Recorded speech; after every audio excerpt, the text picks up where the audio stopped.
ఎంత బలుపు మాటలు కార్యకర్తలారా ఒకసారి ఆలోచన చేయండి. అధికారం పోయినా మదము దిగలేదు. గాంధీ కుటుంబాన్ని కుటుంబ పాలన అంటున్నారు. ఆ సన్నాసులకు చెప్పండి, రాజీవ్ గాంధీ గారు ప్రధానమంత్రిగా చనిపోయిన తర్వాత దాదాపుగా 15-20 ఏళ్ళు కాంగ్రెస్ అధికారంలో ఉంది. సోనియా గాంధీ గారు ఏ పదవి తీసుకోలే. పదవులని పంచుకొని వందలాది ఎకరాల ఫామ్ హౌస్లు కట్టుకొని మీరు గాంధీ కుటుంబం గురించి మాట్లాడతారా? గాడిదకి ఏం తెలుసు గంధం చెక్క వాసన అని పెద్దోళ్ళు ఎప్పుడో చెప్పారు. ఈ గాడిదలకు తెలుసా గాంధీ కుటుంబం గురించి అని నేను అడగదలుచుకున్నా. ఆనాడు చాకలైలమ్మ ఒక్క మాట చెప్పింది, గడీలలో గడ్డి మొలవాల్సిందే అని. సాయుధ రైతాంగ పోరాటం గడీలలో గడ్డి మొలిసింది, గడీలు బద్దలై ప్రజాస్వామిక పాలన వచ్చింది. ఇవాళ నేను చెప్తున్న బిడ్డ, మీ ఫామ్ హౌస్లలో జిల్లేళ్ళు మొలిపిస్తా. మీరు అనుకుంటురేమో మీరు అడ్డగోలుగా మాట్లాడితే కాంగ్రెస్ పార్టీ కార్యకర్తలు రేవంత్ రెడ్డి చూసుకుంటూ ఊరుకుంటాడేమని ఇవాళ చెప్తున్న రాజీవ్ గాంధీ సాక్షిగా సచివాలయం ముందల బిడ్డ, మీ ఫామ్ హౌస్లలో జిల్లేళ్ళు మొలవాలి. ఫామ్ హౌస్లలో మీరు జీవిస్తున్నాం, మా ఫామ్ హౌస్లు మమ్మల్ని కాపాడుతాయేమని మీ ఫామ్ హౌస్లలో జిల్లేళ్ళు మొలిపించే వరకు కాంగ్రెస్ పార్టీ కార్యకర్తలు ఎవరు విశ్రమించబోరనే సంగతి నేను చెప్పదలుచుకున్నా. అందుకే మిత్రులారా, ఈడ తెలంగాణ తల్లి విగ్రహం పెట్టాలనుకున్నాడంట. నేను అడుగుతున్న దిక్కుమాలినోని, తెలంగాణ తల్లి విగ్రహం పెట్టడానికి 10 ఏళ్ళు పడతాదే?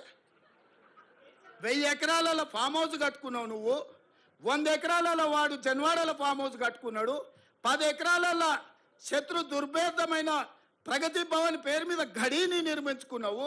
వాస్తు సక్కయలేదని నీ కొడుకు సంకనాకనికి పోతున్నాను సచివాలయం కట్టుకున్నావు. 1,00,000 కోట్లు దిగమింగిన కాళేశ్వరం కట్టినవు. ఇవాళ తెలంగాణ తల్లి పెట్టడానికి 10 ఏళ్ళు సరిపోలేదా? 10 సంవత్సరాలైనా తెలంగాణ తల్లిని పెట్టలేదు.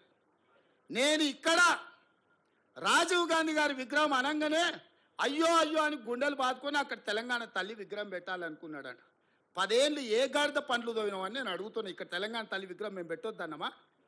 ఆ సన్నాసి సొంత విగ్రహం పెట్టుకుందామని ఇది రిజర్వ్ చేసి పెట్టుకున్నాడు. ఆ సన్నాసికి ఆ పక్కన బుద్ధుడు, ఈ పక్కన బుద్ధిలోనూ పెట్టుకోవాలని వాళ్ళ ఆలోచన. అట్లాంటి సన్నాసుల కోసం అమరవీరుల స్తూపం ఒక పక్కన, గౌతమ బుద్ధుడు ఇంకొక పక్కన, పివి నరసింహారావు గారు ఆ పక్కన, ఆ పక్కనే శ్రీమతి ఇందిరాగాంధీ గారు రాష్ట్రానికి పరిపాలన అందించే గుండెకాయ లాంటి ఇక్కడ దేశం కోసం ప్రాణాలు అర్పించిన రాజీవ్ గాంధీ గారి విగ్రహం సముచితం కాదా? మీరు ఒక్కసారి ఆలోచన చేయండి మిత్రులారా. తెలంగాణ వాదులందరూ నేను అడుగుతున్నా, ఈ జగన్ రాజీవ్ గాంధీ విగ్రహానికి అర్హత లేదా? ఆంధ్రప్రదేశ్లో పార్టీ సర్వం కోల్పోయి, తెలంగాణలో కేంద్రంలో అధికారాన్ని కోల్పోయి, తెలంగాణ రాష్ట్రాన్ని ఇచ్చిన మాట మీద సోనియా గాంధీ గారు నిలబడి తెలంగాణ రాష్ట్రాన్ని ఇస్తే ఆ కుటుంబాన్ని ఆ గాడిదలే ఇక్కడ రాజీవ్ గాంధీ విగ్రహాన్ని పెట్టాల్సింది పోయి ఇవాళ మనం పెట్టిన విగ్రహాన్ని అవహేళన చేసి తొలగిస్తామంటారు. ఎవర్రా తొలగించేటోడు? ఒక్కడు రాండి, ఎప్పుడు వస్తారో తారీఖు చెప్పండి బిడ్డ. రాజీవ్ గాంధీ విగ్రహం తీస్తారంట, ఎవడొస్తాడో నేను చూస్తా. అందుకే 10 ఏళ్ళు సన్నాసి నువ్వు తెలంగాణ విగ్రహం పెట్టలేదు, సోయిలేను నువ్వు. కాబట్టే తెలంగాణ విగ్రహం సచివాలయం వెలుపల కాదు, రాష్ట్రానికి పరిపాలన అందించే గుండెకాయే, ఆ గుండెకాయ గుండెల్లో ఉండాలని అక్కడ తెలంగాణ తల్లి విగ్రహం డిసెంబర్ 9 నాడు సచివాలయం లోపల పెట్టే బాధ్యత జిమ్మెదారి నాది. తెలంగాణ ఇచ్చింది మేము, తెలంగాణను కాపాడేది మేము, తెలంగాణ తల్లి విగ్రహాన్ని నెలకొల్పేది మేము. డిసెంబర్ 9 నాడు పెట్టి చూపిస్తాం. డిసెంబర్ 9, 2009 చిదంబరం గారు